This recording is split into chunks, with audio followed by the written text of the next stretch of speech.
got a new segment here on Sky News involving Kristina Keneally, the political conversation.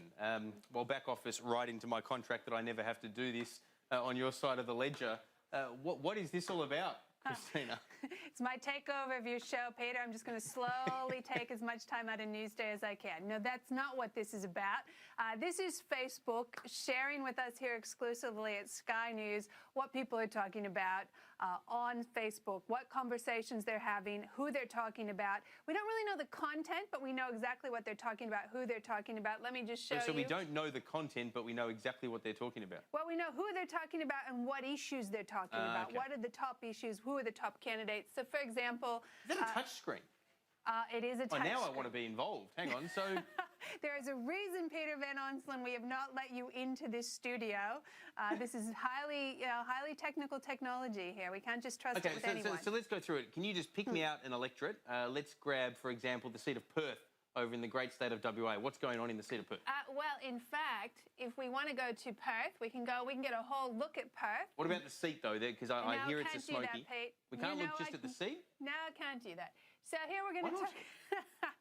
It's an election. We can do that, but we're not going to in this part. We're going to talk about what's happening in the general Perth metropolitan area here. The ranked candidates, Malcolm Turnbull, as you'd expect, #1. I find this interesting. Almost anywhere across the country, Pauline Hanson ranks above Richard Di Natale. You know, it doesn't really matter. She is ranking in conversations. People are talking about people Pauline could be Hanson. abusing her, correct? They could be condemning her, criticising her. We don't get that data. That's exactly right.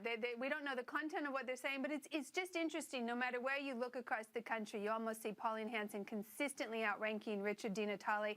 Also interesting, Nick Xenophon's not really popping up in the top 5 candidates. Well, let's go into the seat of Mayo and see if that's the case there. That's where he's got his best chance. I love doing these segments with you, Peter Van Onselen. I really do. Why don't we do this instead? Let's have a look at this heat map here. This gives us, obviously Malcolm Turnbull. What is this about? This is a heat map. This tells us, the darker the colour, the more this person or that issue is being discussed. So, for example, if you want to look here, Barnaby Joy or Pauline Hanson, obviously being discussed quite intensely in Queensland, but really right across the nation. Compare that to, say, with Barnaby Joyce. Look at this.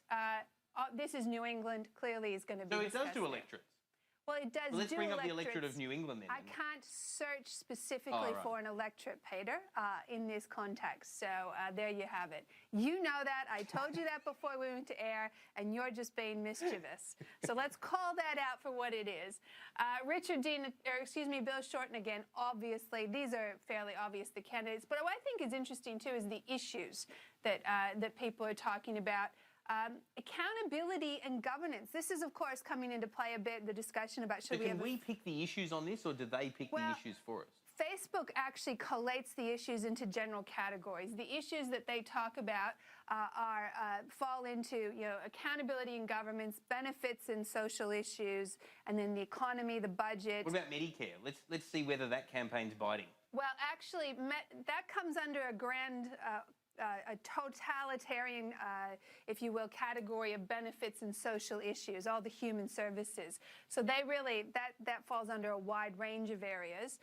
But you can see that those types of services are being heavily discussed across the country. The one I think is interesting that's not getting the same level of discussion I might have had in previous elections is the environment. So it's not too hot when it comes to the environment? No, there's a cooling trend across the nation when it comes to the environment. So much for global warming, I say. So much for my career as a weather forecaster as well. I can honestly say after this whole segment I feel none the wiser. But it's been a useful exercise. Well, indeed. And you know what? I look forward to the day during To The Point in the future when we get you in here on the touchscreen and I sit on that end of the camera. Thanks, all right. Thanks, Kristina. Are you still sticking to your forecast of a hung parliament, by the way? I hear that Kristina Keneally. Who is she? Is that your new co-host? Did I get your name wrong, did I? You did. I'm sorry about that, Katrina. We'll fix that for the future. Not to worry, Philip. It's been good working with you. Thanks for that. Oh, we're going to do that segment, I reckon, every day, Greg Thompson. I mean, it was one of those things that you don't want to miss. That is brilliant television, Kristina. Well done. That is outstanding. You're lumping it all on her now. Have a look at her. She loves it. That is great. not loving you right now. We've got to move on. We've got to Let's talk move on. sport. Okay, good afternoon.